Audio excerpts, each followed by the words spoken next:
धर्मरक्षक संभाजी महाराज की जय हो। आज मैं आपको संभाजी महाराज की पूरी कहानी बताने वाला हूँ। उन्होंने क्या क्या युद्ध किए, किस प्रकार से युद्ध किए, उनका जन्म कैसे हुआ है, किस प्रकार के से उनकी मृत्यु हुई, इसके बारे में संपूर्ण डिटेल्स इस वीडियो में बताने वाला हूँ। तो ध्यान से देखिए और सब कुछ देखिए। मैंने अंत तक संभाजी महाराज के बारे में एक ना एक बात यहाँ पर बताने की कोशिश की है। तो ध्यान से देखिए, इस वीडियो से आपको बहुत कुछ सीखने को मिल जाएगा। और संभाजी महाराज का जो भी चरित्र था, उन्होंने किस प्रकार से लड़ाइयाँ लड़ी, किस प्रकार से जीती, इसके बारे में भी मैंने बताया। और आखिरी में मैंने उनकी मृत्यु कैसे हुई, इसके बारे में भी बताने की कोशिश की। तो ध्यान से देखिए और अंत तक देखिए वीडियो को। संभाजी महाराज एक वीर योद्धा और महान राजा।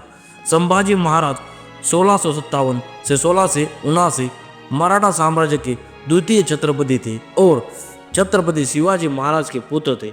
वे एक वीर योद्धा, वीर, बलिदान और निडर योद्धा थे, जिन्होंने अपने जीवन में कई कठिनाइयों का सामना किया और मुगलों के खिलाफ मराठा साम्राज्य की रक्षा की। संभाजी महाराज का प्रारंभिक जीवन और शिक्षा।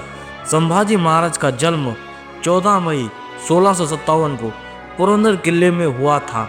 उनकी माता का नाम सईबाई का देहांत बचपन में ही हो गया था, जिसके कारण उनका पालन पोषण उनकी दादी जीजाबाई ने किया। शिवाजी महाराज ने उन्हें बेहतरीन शिक्षा दी, जिसमें संस्कृत, मराठा, फारसी, राजनीति और युद्ध नीति भी शामिल थे। छोटे उम्र में ही संभाजी को राजनीति और सैन्य प्रशासन का अनुभव देने के लिए शिवाजी महाराज ने उन्हें कई अभियानों में शामिल किया। 9 साल की उम्र में उन्हें मुगल दरबार में बंधक के रूप में भेजा गया था, लेकिन बाद में पुरंदर संधि के तहत वे वापस आ गए थे। शिवाजी महाराज के उत्तराधिकारी 1680 में शिवाजी महाराज का देहांत हुआ, जिसके बाद सिंहासन के लिए संघर्ष शुरू हुआ।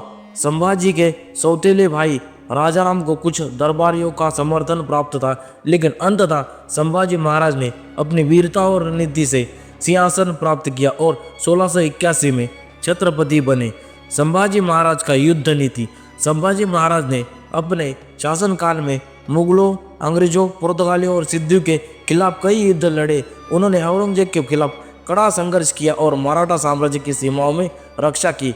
उनके नेतृत्व में मराठी सेना ने गुजरात, मालवा और कर्नाटक तक अपना प्रभाव बढ़ाया।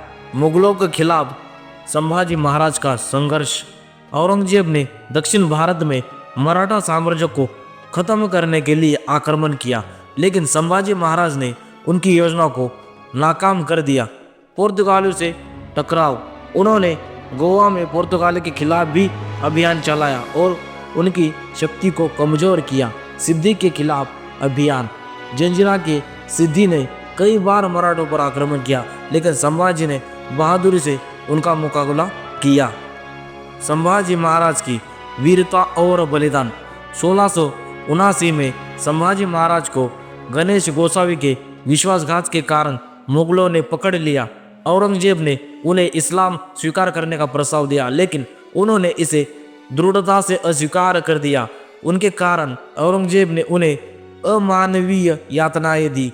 11 मार्च 1679 को उन्होंने भीषण यातनाओं के बाद मार दिया गया। छत्रपति संभाजी महाराज की विरासत। संभाजी महाराज का बलिदान मराठा इतिहास में एक स्वर्णिम अध्याय है। उनके बलिदान के बाद भी मराठा साम्राज्य समाप्त नहीं हुआ, बल्कि और भी शक्तिशाली बना।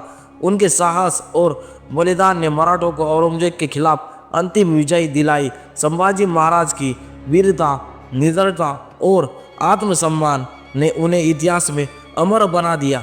आज भी वे भारत के महान योद्धा में गिने जाते हैं और उनकी गाथाएं लोगों को प्रेरित करती है। तो ये थी कुछ महत्वपूर्ण इम्पोर्टेंट स्टोरी संभाजी महाराज के बारे में।